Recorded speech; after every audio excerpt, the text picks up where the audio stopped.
Hey guys, good morning. It is Saturday. I think it's the 8th of December, and I wanted to wish you all a happy Saturday. I didn't get a video out last night. It was a busy day, and then I did some things with the family last night. Had a lot of fun. Went to some Christmas bingo thing, and my son was counting on winning a Switch for the grand prize. He was two numbers away and was pretty distraught over that. But they had little baskets you put tickets in that you buy, and I guess we won a couple of tickets. So now we have a stuffed reindeer, cute, and my daughter decided that he should be the top of our Christmas tree. So he's now on top of our Christmas tree. I have a few minutes. I want to catch up with y'all. Today, though, there were a few things I definitely wanted to talk about today if I could. The first and foremost is, I know in the middle of my journey, some folks had given me constructive criticism and said, hey, we love your message of pointing the thumb, and you seem to have gotten away from that a little bit. Get back to that, and that may be the case now as well as the after journey. So I want to remind you all, if you're still following me at all, to please practice, and not only practice, but preach to others. Point the thumb before you point the finger and blame somebody. It'll make any situation less hostile, less confrontational, less anything, and make our world a little bit of a better place. And it doesn't just remain in terms of disagreements. You can point the thumb and ask yourself, as Journey friend Susan did when she went and helped out on Thanksgiving, helping the homeless at a food service. It's Christmas time, and I don't want to just come on Christmas Eve or Christmas Day and wish you all a Merry Christmas and say, hey, take your time to point the thumb. Do it now. We've got a few weeks before Christmas. If there's that one little gesture you can make for somebody, whether it's just letting them in traffic or holding a door open for somebody, or even something like paying it forward, take advantage of it and do it. And then if it's a positive, share the story with us. One of the things I'm a little bit bummed out about this year, part of it's financial, part of it is time related.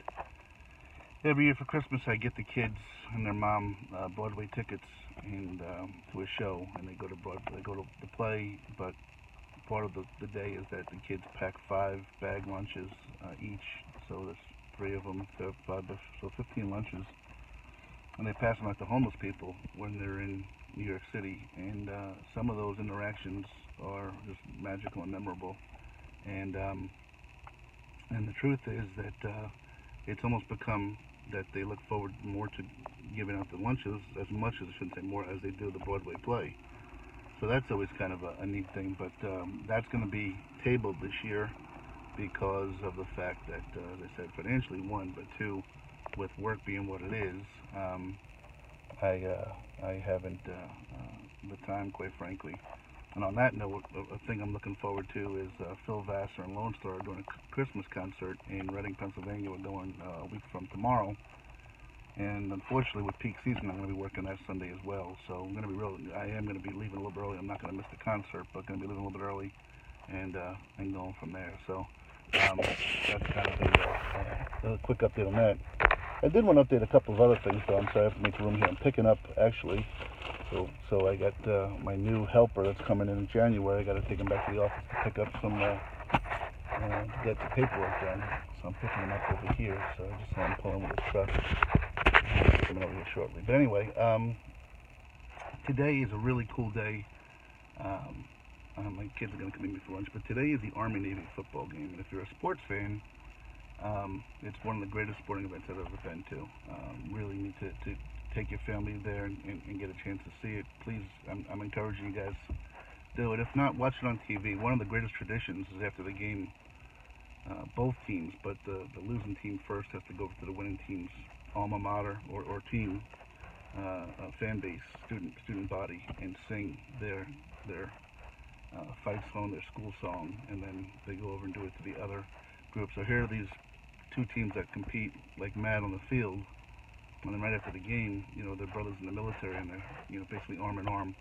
And it's a special moment, a special day, and it's really pretty neat. So they're going to be, that game will be on this afternoon. In fact, you can see I'm wearing my Navy shirt over here.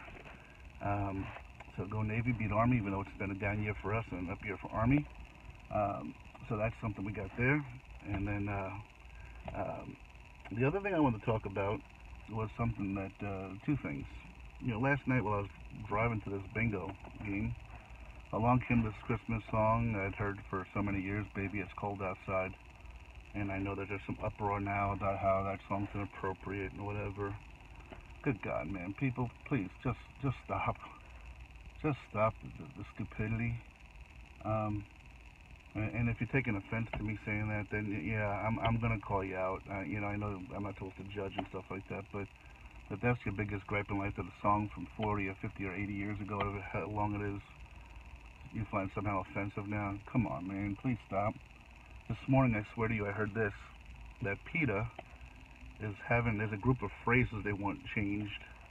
One of them is grab the bull by the horns. They don't want that as part of our vernacular anymore. They want it to be grab the rose by the thorns. Are you serious? Are we really serious that this is what our life has become, that people are actually devoting time to this? My God.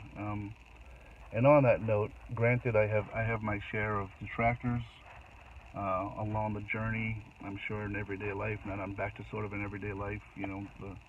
The people that come across me, some like me, some don't. That's just the way life is. But I saw this last one, and I got to comment on it, because I think, again, people are just complete.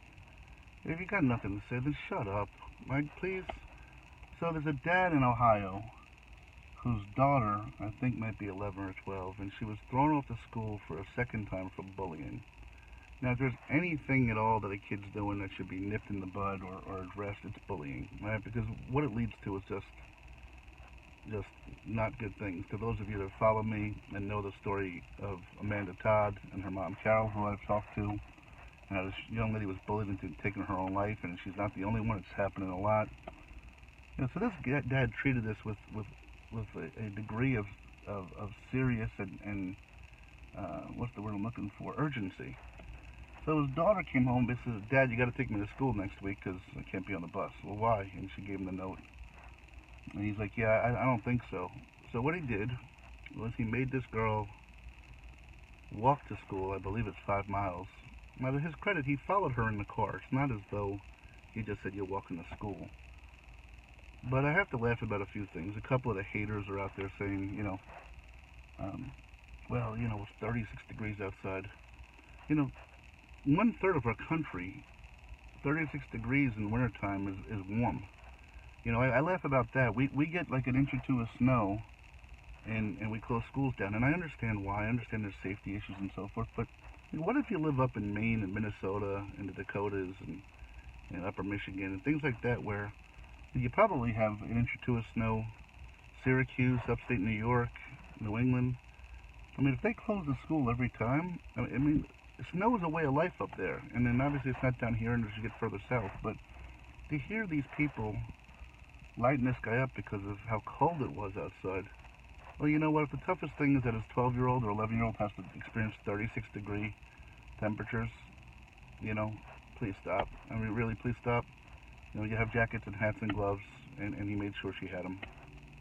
And then, like I said, I applaud this father because, you need to make a statement. When it comes to bullying, how many parents I've met teachers along the journey that were telling me how indifferent parents were to teachers' advices or suggestions or caring, to the point that in Fort Wayne, I heard a story from Mr. Roop about how a fellow teacher had sent an email to the mom of a child that had been kind of acting up or acting out, and it wasn't improving. So she sent one every week for about 3 weeks till the mother finally went up to the school and said to the principal, you know what? Tell this woman to stop sending me these emails. I'm gonna file harassment charges. And the principal had to go down to this teacher and say, as much as your heart's in the right place, just stop, because the mother doesn't care. So we have so many people. You walk through a mall, you walk in any place, you go to a Chuck E. Cheese, you go to anywhere where there's kids, and you see parents. I'm not knocking them, but the kids just aren't very disciplined and not. And here you got a father that's caring. He's not beating the kid. He's making the kid walk to teach a valuable lesson. And of course, the internet trolls got to go and hate. And then I remember one I saw said, well, you raise your kid how you want to, but you don't have to embarrass them by posting the video. Well, why the heck not? Why first of all, is it so embarrassing? Maybe the kid won't do it again, And B, maybe it's there for other parents like me or you or anybody else to go, you know what, I never thought about that. But I don't understand. If you don't agree with it, that's fine. Don't agree with it. Then turn the page. But here's a parent that didn't turn his back, that didn't treat this with indifference, that cared enough. And again, he didn't just say, you know what, you're walking to school, I'm not being bothered dealing with this because it's a you problem. He sat there and drove behind her and made sure she was safe and the whole bit. The kid simply had to be taught a lesson and learn a lesson. And I think it's valuable. And what does a society become? I mean, we can't have a kid walk in the cold because it's 36 degrees. We can't have them, walk 5 miles in front of a car. I mean, we have participation awards for everything. It's just insane. So anyway, guys, have yourselves a great Saturday. I'm off my little rant. Remember to point the thumb and share the message. Love you guys. Thanks for following, and enjoy your weekend. Take care now.